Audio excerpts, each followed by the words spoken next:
Սիրելի հայրենակիցներ, հարգելի գործընկերներ, նախ փաստենք, որ այսօր այս պահին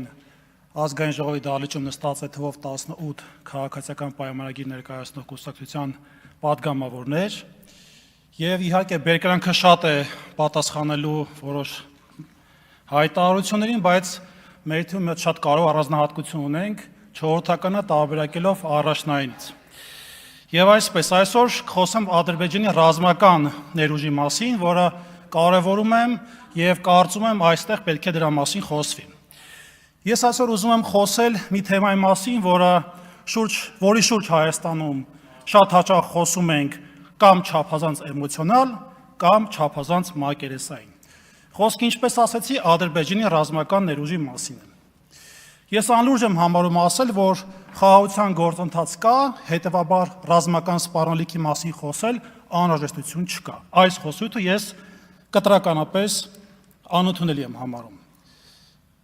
Մենք պարտավոր ենք հասկանալ, ինչպիսի ռազմական ներուժ ունի մեր հարևանը, ինչ է նա ձեռք բերում եւ ինչ ուղղությամբ է զարգացնում իր բանակը։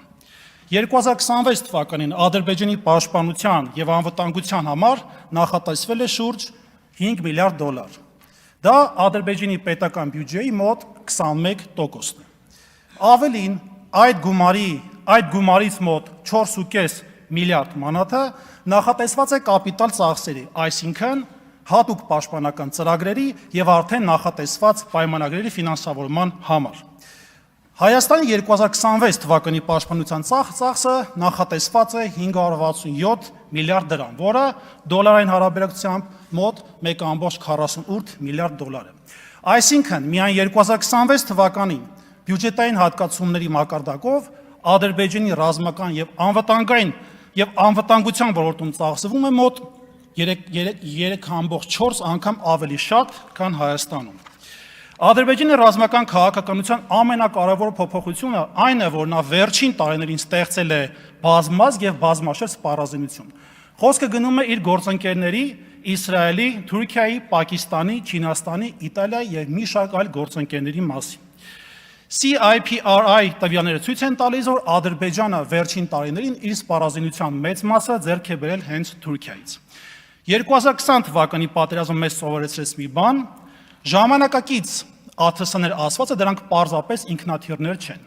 Դրանք այնպիսի սպառազինություն է, որը մարտական առաջադրանք է կատարում ինչպես առաջնագծում, այնպես էլ հակառակորդ պետության խորքային կարևոր նշանակություն ունեցող ռազմական նշանակություն ունեցող ավելի ճիշտ օբյեկտների վրա։ Ադրբեջանի զինանոցում պաշտոնական աղբյուրները ցույց են տվել, որ Բայրակթար TB2, Աքինջի օրբիտեր տարբերակները, Hermes 450, Harop, Skystrike եւ այլ անօդաչու թռչող սարքերը 2025 թվականի նաեւ Բաքվում ռազմական շքերթի ժամանակ արձանագրվել են Hero 120, Skystriker, Block 4, Orbiter 5 եւ այլ կարևոր ռազմական նշանակություն ունեցող տեխնիկա։ Սրանք ամբողջապես պաշտոնական տվյալներից վերցված տվյալներ են։ 2024 թվականին Ադրբեջանի պաշտպանության նախարարությունը պաշտոնապես հաստատել է, որ Աքինջի հարվածային անօդաչուն ընդունվել է զինանոց եւ կիրառվում է հետախուզական եւ հարվածային նշանակություն ունեցող խնդիրները կատարելու համար։ Սա կարևոր է, որովհետեւ Աքինջին որպես այդպիսին ընդհանրապես նման չէ Բայրակթար TB2-ին եւ 1-ին, որովհետեւ նախ չի կիրառվել ռազմական գործողությունների մարտական դաշտում եւ չունի կոնկրետ հակազդող որևէ մեխանիզմներ։ 2024 թվականին Ադրբեջանի ռազմաօդային ուժերի կազմում պաշտոնապես հայտարարվեց, որ գնվել է JF-17C բլոկ 3 բազմաֆունկցիոնալ կործանիչները։ Ադրբեջանի նախագահի պաշտոնական կայքում հաստատում է, որ այդ ինքնաթիռներն արդեն ներառվել են Ադրբեջանի ռազմաօդային ուժերի զինանոցում եւ ունեն օդ-օդ եւ օդ-երկիր մարտական հնարավորություններ։ Ես այստեղ հատուկ ուշադրություն եմ դարձնում մեկ բանի։ Ես չեմ ուզում այստեղից հայտարարել, որ JF-17-երի որևէ կոնկրետ քանակ, քանի որ քանակը պաշտոնապես հրապարակային չէ։ Մենք պետք է տարբերակենք փաստը գնահատականից։ Այն փաստը այն է, որ JF-17 բլոկ 3 բազմաֆունկցիոնալ կործանիչները արդեն Ադրբեջանի սպառազինության մեջ են։ Սա իմ կարծիքով ամենալուրջ խնդիրներից մեկն է։ Ադրբեջանը ունի եւ ցուցադրել է Լորա, Էքստրա, Պոլոնեզ, Սմերջ, TRG 300, TRLG 230A եւ այլ հրթիռային համակարգեր։ 2025 թվականի պաշտոնական ռազմական շքերթի ժամանակ Ադրբեջանը նաև ցուցադրել է, ինչպես շեշտեցի նախորդ իմ հայտարարության մեջ այլ թվով այլ հրապարակումներից, նաև Predator, Hawk, Icebreaker եւ այլ համակարգեր։